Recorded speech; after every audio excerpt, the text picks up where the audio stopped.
غالباً آخری نشست ہے اور ہمارے جو وکلاء ہیں وہ اپنے دلائل آج مکمل کر لیں گے۔ علی ظفر صاحب اپنے دلائل پیش کر رہے تھے اور پھر نعیم بخاری صاحب نے اپنے دلائل پیش کرنے ہیں اور اس کے بعد اٹارنی جنرل صاحب اپنے جو نقطہ نظر ہے وہ عدالت عالیہ کے سامنے پیش کریں گے۔ اس وقت جو سب سے اہم نقطہ وہ زیر بحث جو ہے وہ ہے ڈپٹی اسپیکر کی رولنگ۔ تحریک انصاف کی اسیسمنٹ اور ہمارا تجزیہ یہ ہے کہ آرٹیکل 69 بڑا واضح ہے اور وہ کہتا ہے it bars interference in parliamentary proceedings. جو پارلیمنٹ کے معاملات ہیں وہ پارلیمنٹ میں رہنے چاہیے، یہ آرٹیکل 69 کی روح ہے۔ اور یہ بھی ہمارا نقطہ نظر ہے کہ جو اسپیکر کی رولنگ ہوتی ہے وہ فائنل ہوتی ہے، فائنالٹی کا کانسیپٹ ہے۔ اور یہ اس لیے ہے کہ ہمارا جو آئین ہے 73 کا آئین، اس میں کانسیپٹ ہے آف ٹرائکوٹمی آف پاورز، کہ اسٹیٹ کے ہر آرگن کی اپنی ذمہ داری ہے، مقننہ کی اپنی ذمہ داری ہے، ایگزیکٹو کی اپنی ذمہ داری ہے اور جوڈیشری کی اپنی ذمہ داری ہے۔ اور جو فریمرز آف دا کانسٹیٹیوشن ہیں، دا فاؤنڈنگ فادرز، انہوں نے بڑا واضح اس پر اپنا جو ہے موقف دیا ہوا ہے اور ہمارے آئین میں اس کانسیپٹ کو پرویا ہوا ہے۔ اب ہماری جو جوائنٹ اپوزیشن ہے وہ کیا تقاضا کر رہی ہے؟ وہ کہہ رہے ہیں کہ ڈپٹی اسپیکر نے آئین شکنی کی ہے۔ ان کا یہ جو پٹیشن ہے اس کی بنیاد یہی ہے کہ ڈپٹی اسپیکر نے آئین کے مابرا رولنگ دی ہے اور ڈپٹی اسپیکر نے جو ایک پروسیس تھا، ووٹ آف نو کانفیڈنس کا پروسیس جو جاری ہو چکا تھا، اس کو نامکمل چھوڑا اور ہاؤس کو اپنی رولنگ کے بعد پروگ کر دیا، اور یہ ان کی نظر میں آئین شکنی ہے۔ اب وہ کہہ رہے ہیں کہ انہوں نے he has scuttled the entire process of no confidence۔ یہ ان کی رائے ہے، ہماری رائے ان سے جدا گانا ہے، اور تحریک انصاف کا موقف جو ہے وہ مختلف ہے، اور وہ یہ ہے کہ اسپیکر کے پاس رولنگ کا مکمل اختیار ہے اور اس کا جو فیصلہ ہے وہ فائنل ہے۔ پر فرض کیجئے بقول ان کی جو رولنگ ہے وہ فلاڈ تھی۔ اگر وہ فلاڈ بھی تھی تو ہماری نظر میں ہمارا موقف جو ہم عدالت عظمیٰ کے سامنے پیش کر رہے ہیں وہ یہ ہے، پھر بھی اس کو آرٹیکل 69 پروٹیکشن دیتا ہے، اور وہ یہاں اس پر دو آرا ہماری نظر میں نہیں ہے۔ ہماری نظر میں یہ جو رولنگ ہے اسپیکر کی وہ جسٹسیبل نہیں ہے، یہ ہمارا موقف ہے، اور ڈپٹی اسپیکر نے ہماری رائے میں آئین شکنی نہیں کی۔ ہم نے آئین پہ حلف لیا ہے، جب ممبر بنتے ہیں اسمبلی کے تو آئین پہ حلف لیتے ہیں، اور آئین کی پاسداری ہم پر لازم ہے، اور آئین سے ماورا کوئی قدم اٹھانا نہ ہماری پالیسی ہے، نہ ہماری سوچ ہے، نہ اس طرف ہم کبھی بڑھیں گے۔ اب ہماری نظر میں ایک نئی صورتحال نے جنم لیا، پروسیس چل رہا تھا، ایک نئی صورتحال نے جنم لیا وہ صورتحال جب اسپیکر نے اس کا ملاحظہ کیا تو انہوں نے اپنا ایک ذہن بنایا. اور وہ صورتحال کیا تھی؟ صورتحال یہ تھی کہ جو ہم کہہ رہے تھے کہ ایک کمیونیکیشن آئی ہے اور اس کمیونیکیشن سے external interference into the political affairs of Pakistan کا ہمارا واضح موقف ہے. رجیم چینج اس کا مقصد تھا اور یہ نیشنل سیکورٹی کمیٹی میں مسئلہ زیر بحث آیا. وہ کمیونیکیشن جس پر اپوزیشن کے اہم لوگوں نے نکتہ چینی کی، کچھ نے اس کو فیک ڈاکومنٹ بھی کہا، ہماری نظر میں ایک بہت سنجیدہ کمیونیکیشن تھی اور ہے. چنانچہ وزیر اعظم نے نیشنل سیکورٹی کمیٹی کا اجلاس منعقد کیا اور اس اجلاس کے سامنے وہ کمیونیکیشن رکھی گئی. اس کمیونیکیشن پر جب تبادلہ خیال ہوا، مختلف ممبران جو ہیں نیشنل سیکورٹی کمیٹی کے، انہوں نے اس کو دیکھا پرکھا تو وہ کچھ انہوں نے نتیجہ اخذ کیا اور انہوں نے دو فیصلے کیے. ایک فیصلہ انہوں نے کیا کہ فی الفور دفتر خارجہ ڈیمارش کرے، اسلام آباد میں بھی اور واشنگٹن میں بھی. اور دوسرا فیصلہ کہ فی الفور جو نیشنل سیکورٹی کمیٹی ہے پارلیمنٹ کی، اس کا اجلاس طلب کیا جائے اور یہ سارا مراسلہ ان کے سامنے رکھا جائے اور پارلیمنٹری پروب کیا جائے اور حقائق کی تہ تک پہنچا جائے.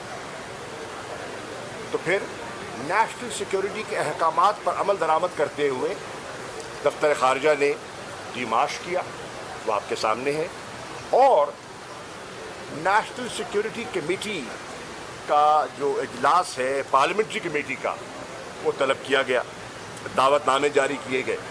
اب سوال اٹھتا ہے کہ اگر اپوزیشن کو اتنی تشویش تھی، اگر انہیں شبہ تھا اس سارے مراسلے پر، تو ان کے پاس ایک سنہری موقع تھا کہ وہاں پرکھتے، سوالات جو اٹھا رہے ہیں میڈیا کے سامنے وہ وہاں لے کر جاتے. وہ ایک مناسب فورم ہے، ایک پارلیمانی فورم ہے، اور آپ پارلیمان کے تحفظ کی بات کر رہے ہیں تو اس پارلیمانی فورم پر اپنا نکتے اٹھاتے اور جواب طلب کرتے اور ان کو مطمئن کیا جاتا یا کرنے کی کوشش کی جاتی. اب ہماری نظر میں کہ یہ جو پروسیجر ہے وہ ابھی مکمل ہونا تھا اور ڈپٹی اسپیکر نے انکار نہیں کیا. انہوں نے کیا کہا؟ انہوں نے کہا ٹھہریے، ایک نئی صورتحال سامنے آئی ہے، اس صورتحال کو ایگزامن کیجئے، اس کو ایگزامن کیجئے. اور ان کی نظر میں یہ بڑا سنجیدہ مسئلہ ہے اور اس کے پروب کے بعد وہ آگے بڑھنے کے لیے انہوں نے انکار نہیں کیا. لیکن ایک نئی صورتحال نے جنم لیا، انپریسیڈنٹڈ ایک چیز سامنے آئی، تو اس کے سامنے رکھتے ہوئے انہوں نے اس موشن کو ڈس الاؤ کر دیا. اب جب وہ ڈس الاؤ ہو گیا اور انہوں نے کیا کہا کہ جو فیکٹس ہیں پولیٹیکل انٹرفیئرنس کے جو نیشنل سیکورٹی کمیٹی کے سامنے آ چکے ہیں، وہ they can't amount to an effort for regime change. یہ بہت بڑی بات ہے، یہ ایک غیر معمولی چیز ہے اور اس پر نوٹس لینا چاہیے. چنانچہ اب ایک راستہ کیا ہے؟ ایک موقف ہے، ایک اس کے برعکس موقف ہے. تو ایک طریقہ تو یہ ہے کہ اس کا ایک جوڈیشل پروب ہو جائے. عدلیہ خود مختار ہے، آزاد ہے، وہ ایک جوڈیشل کمیشن بھی قائم کر سکتی ہے، پروب کر سکتی ہے. اور اگر وہ پروب کرنے کا فیصلہ بااختیار وہ ہیں. ہم تو صرف گزارش کر سکتے ہیں. اگر وہ جوڈیشل پروب کا فیصلہ کرتی ہے تو پھر میرے چند سوالات ہیں اور وہ میں آج آپ کے ذریعے قوم کے سامنے رکھنا چاہتا ہوں, اور یہ 7 ہیں جو میں آپ کے سامنے پیش کروں گا. Number 1, isn't it a fact that the document is a formal communication by a representative of the state of Pakistan in a foreign country containing details of a formal meeting? اس کو جانیے. یہ جو کہہ رہے ہیں کہ یہ تو بالکل ہوا سے باتیں کر رہے ہیں. کسی نے تو کہا کہ یہ تو دفتر خارجہ میں کنکاکٹ کیا گیا ہے, تو اس کو پروب ہوگا نا, یہ صحیح ہے, یہ من گھڑت ہے, یہ کیا ہے, کون کرے گا؟ ایک میرا ویو ہے, ایک آپ کا ویو ہے, تو اس کو پروب کیا جا سکتا ہے. دوسری چیز, isn't it a fact that in the meeting vote of no confidence was specifically mentioned and it links with removal of Imran Khan's government as a condition of forgiving Pakistan? کیا اس براسلے میں ہے؟ نہیں ہے. ہے نہیں ہے, اس کا پروب کون کرے گا؟ اصلیت قوم کے سامنے کون رکھے گا؟ یہ بھی ایک سوال اٹھتا ہے. Doesn't it also threaten that in case Imran Khan's government survives, اگر یہ نو کانفیڈنس کا موشن عمران خان کی گورنمنٹ سروائیو کر جاتی ہے تو it would result in isolation and consequences. Isolation and consequences, کیا یہ دھمکی ہے یا نہیں ہے؟ ہماری نظر میں نہ صرف یہ پولیٹیکل انٹرفیئرنس ہے, یہ ایک واضح دھمکی ہے ایک سوورن اسٹیٹ کو, ایک واضح دھمکی ہے. اب کون اس کو جانچے گا, کون کہے گا ہے یا نہیں ہے؟ وچ از دا رائٹ فورم؟ میں سمجھتا ہوں کہ جوڈیشل کمیشن اس کو پروب کر سکتا ہے, اس کے حقائق جان سکتا ہے. پھر number 3, didn't the National Security Committee declare it as an interference in Pakistan's internal affairs and decided that demarche be given as earlier recommended by the ambassador? اب نیشنل سیکورٹی کمیٹی جو ایمبیسڈر کا مراسلہ ہے جس میں وہ کہتا ہے کہ جو گفتگو ہوئی ہے وہ اتنی سنگین ہے, اتنی حساس ہے کہ ان کی نظر میں ایک ڈیمارش بنتا ہے. یہ ان کی سفارش ہے. ہمارے سفیر کی واشنگٹن میں جو تعینات تھے ڈاکٹر اسد عزیز خان, ان کی یہ سفارش ہے. اب سوال یہ ہے, دفتر خارجہ اس کو ایگزامن کرتا ہے, میری نظر میں وہ چیز آتی ہے, تو ہمارا کیا موقف ہے؟ ہم foreign office of Pakistan and as the foreign minister of Pakistan, اب تو میں نہیں ہوں, جب تھا تو میں بھی اس رائے پر آیا کہ بالکل یہ ڈیمارش بنتا ہے اور ڈیمارش ہونا چاہیے. اور پھر ہمارے موقف کو تائید کر دیا نیشنل سیکورٹی کمیٹی نے. اب یہ دیکھیے کڑی سے کڑی ملائیے, ambassador, foreign office, foreign minister and national security committee. یہ معمولی بات نہیں ہے. آگے چلیے. نمبر 5, انکوائری بھی held to give findings on above points and probe be undertaken. اگر اتنی حساس معاملہ ہے تو پھر اس کی انکوائری کرا لی جائے, اس کا پروب ہو جائے, تاکہ دودھ کا دودھ اور پانی کا پانی ہو جائے. Number 6, this would require identifying patterns from data of meetings held by diplomats of a particular country, especially with opposition leaders and PTI dissidents in the past couple of months. یہ ایک دن میں نہیں ہوا, یہ ایک نشست نہیں ہے, یہ ایک میٹنگ نہیں ہے, ایک پیٹرن ہے. یہاں سفارتکار جو ہیں وہ منصوبہ بندی کرنی شروع کر دی, رابطے شروع کر دیے, ملنا شروع کر دیا. اور کن سے ملتے ہیں؟ اپوزیشن کے رہنماؤں سے. کن سے ملتے ہیں؟ پی ٹی آئی کے ان لوگوں سے جنہوں نے اپنی وفاداریاں تبدیل کی اور جا کے وہاں بیٹھے. تو یہ بھی کوئی معمولی نوعیت کی چیز نہیں ہے. Such data is on record. This data is on record. اب یہ ریکارڈ پر ہے, نہیں ہے, ملا, کون ملا, کس سے ملا, کہاں ملا, اس کا پروب کون کرے گا, یہ حقائق قوم کے سامنے کون رکھے گا, یہ بھی دیکھنے والی بات ہے. اور ہم سمجھتے ہیں یہ امپورٹنٹ ہے. Also data of meetings held outside the country.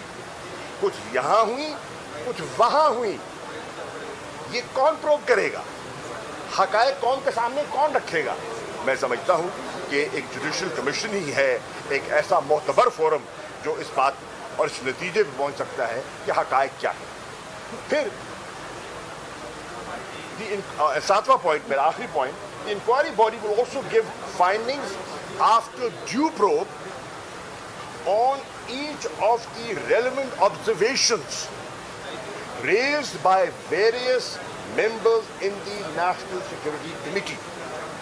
اب وہاں ممبرس تھے, انہوں نے جب وہ ڈسکشن ہو رہی تھی تو ان کی آبزرویشنز تھی. وہ آبزرویشنز کیا تھی, اس کا نچوڑ کیا تھا, اس کا نتیجہ کیا نکلتا ہے, وہ کون جانچے گا, وہ کون پرکھے گا, اور حقائق لوگوں کے سامنے اور تاریخ کی نظر کون کرے گا, یہ ہے سوال. اب میں سمجھتا ہوں کہ آج سے ایک آدھ دن پہلے مریم نواز صاحبہ نے اور پیپلز پارٹی کے کچھ قائدین نے, جس میں یہ گیلانی فیملی کے لوگ بھی ہیں, انہوں نے اس کمیونیکیشن کو کہا کہ تو من گھڑت ہے. بھئی اگر من گھڑت ہے تو آئیے پروب کر لیتے ہیں. آپ کو تشویش ہے, ہم تو سمجھتے ہیں کہ حقیقت پر مبنی ہے. اگر آپ کو کوئی شک و شبہ ہے تو دور کر لیں, اور کون کرے گا, مناسب فورم کیا ہے اس کو دور کرنے کا. ایک اس کے ساتھ دوسرا الزام لگاتے ہیں وہ کہ جو ایمبیسڈر ہمارے تھے ان کو ایبرپٹ طریقے سے واشنگٹن سے ٹرانسفر کر دیا گیا تاکہ کوئی سوال جواب کا سامنا نہ کرنا پڑے اور کوئی امبیرسمنٹ نہ ہو.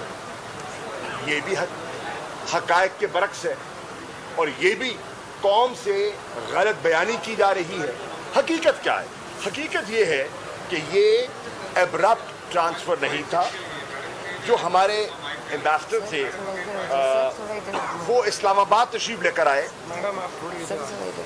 لیٹ اٹ بی, جو اسلام آباد تشریف لے کر آئے اپنا ٹینیور مکمل کرنے کے بعد. ٹینیور کتنا تھا ان کا, 3 سال کا. 3 سال کا ٹینیور مکمل ہوا اور اس کے بعد ان کا ٹرانسفر ایک لازمی امر ہے. تو یہ کوئی ابرپٹ نہیں تھا, ایک نارمل ٹرانسفر تھا. اس کے ساتھ ساتھ یہ بھی میں ان کو کہہ دوں کہ یہ ایک انہوں نے بالکل غلط بات کی. اور ان کا ٹینیور مکمل کب ہوتا ہے, 11 جنوری 2022 کو ان کا ٹینیور مکمل ہو گیا. جنوری کی بات کر رہا ہوں, یہ مارچ کی بات ہو رہی ہے. یہ مراسلہ ہے 7 مارچ کا, ان کا ٹینیور مکمل ہوتا ہے 11 جنوری کو. اور اس کے بعد ایک پروسیس شروع ہوتا ہے. اس پروسیس میں سمری جاتی ہے, پرائم منسٹر کے سامنے جاتی ہے, پرائم منسٹر صاحب اس کو اپروو کرتے ہیں, اور پھر اخبارات میں آتی ہے چیز. اخبار میں آتی ہے خبر اکتوبر 2021 کہ ایمبیسڈر مسعود خان کو واشنگٹن بھیجا جا رہا ہے اور ایمبیسڈر اسد مجید جو وہ برسل جائیں گے. یہ رپورٹڈ چیز ہے, یہ کوئی ابرپٹ چیز نہیں تھی. تو آپ نے کیسے یہ تصور کر لیا, آپ نے کیسے یہ اخذ کر لیا کہ یہ کوئی ملی بھگت تھی, یہ کوئی ڈرامہ تھا. یہ ڈرامہ نہیں تھا. فارن آفس ڈرامے نہیں کرتا. فارن آفس ایک سنجیدہ انسٹیٹیوشن ہے, وہاں ذمہ دار لوگ بیٹھے ہیں, پروفیشنل لوگ بیٹھے ہیں اور اپنا کام جانتے ہیں. پھر 4 نومبر کو 2022 ہماری ایمبیسی کو, واشنگٹن کی ایمبیسی کو مسعود خان صاحب کے پیپرز مل جاتے ہیں تعیناتی کے, اور وہ سبمٹ کرتے ہیں کس کو, اسٹیٹ ڈپارٹمنٹ کو. تو یہ ابرپٹ کہاں سے ہوا. اور پھر فیبری 2022 میں بائیڈن ایڈمنسٹریشن جو ہے وہ ان کی منظوری دیتی ہے, ان کا اگریمہ منظور ہو جاتا ہے, وہ ایمبیسڈر تعینات ہو جاتے ہیں. اب مجھے بتائیے یہ سارا میں نے تاریخوں کے ساتھ پورا عمل پورا پروسیس آپ کے سامنے رکھا ہے. اس میں کہاں ڈرامہ ہے, کہاں ناٹک ہے, کہاں کوئی جو یہ تاثر دینے کی کوشش کر رہے ہیں, کبھی مراسلے پہ سوالیہ نشان اٹھاتے ہیں, کبھی ان کے تبادلے کو جو ایک روٹین کا تبادلہ ہے اس کو کنٹروورشل بناتے ہیں.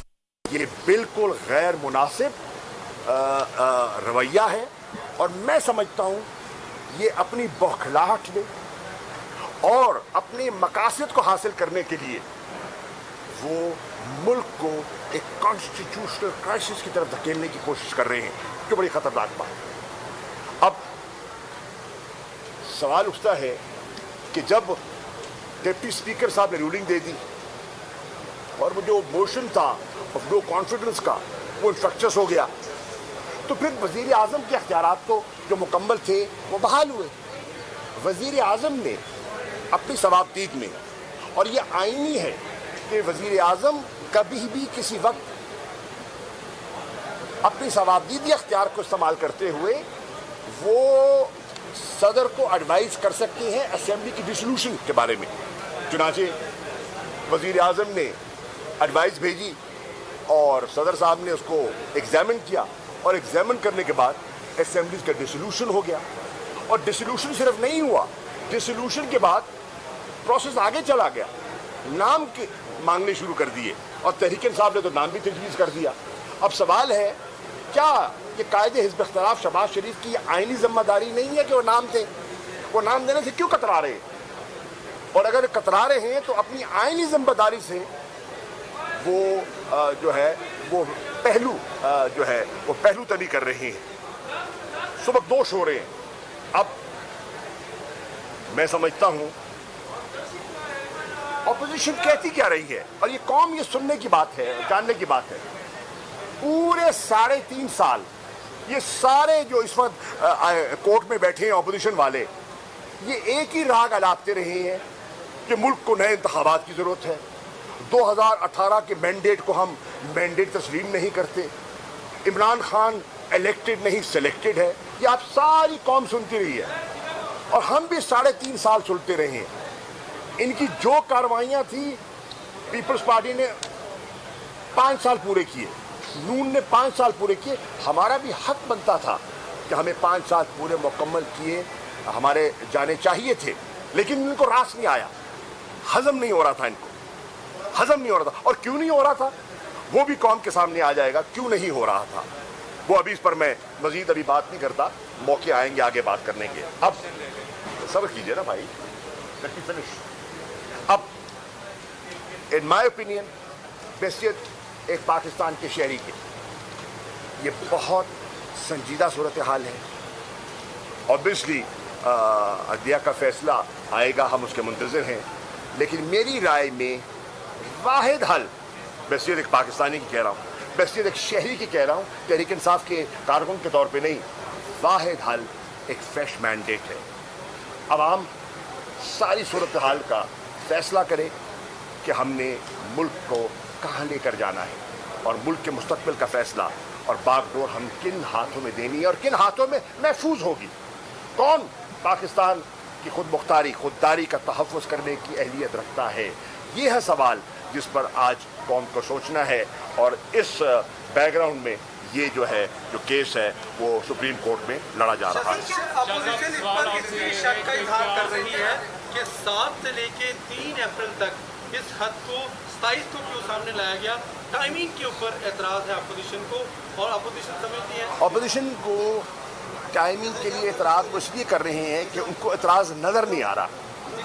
وہ کہتے ہیں نا ڈوبتا تنکوں کا سہارا تلاش کر رہا ہے. دیکھیے ٹائمنگ کے اگر آپ سامنے لے لیں, ٹائمنگ کے میرے بھائی آپ دیکھیں کہ فورن آفس نے پاکستان کے جو اپنا جو کوشش اور کاوش کے بعد جو 47واں اجلاس تھا OIC کونسل فارن منسٹرز کا نیامے میں, اس میں ہم نے ایک کنسنسس بلڈ کیا کہ اگلا اجلاس OIC کا اسلام آباد میں ہوگا, اور اس کی ڈیٹس ٹائم کا فیصلہ ہو گیا کہ 22 اور 23 مارچ کو ہوگا. خطوط چلے گئے, دعوت نامے چلے گئے, اسمبلی ہال جو ہے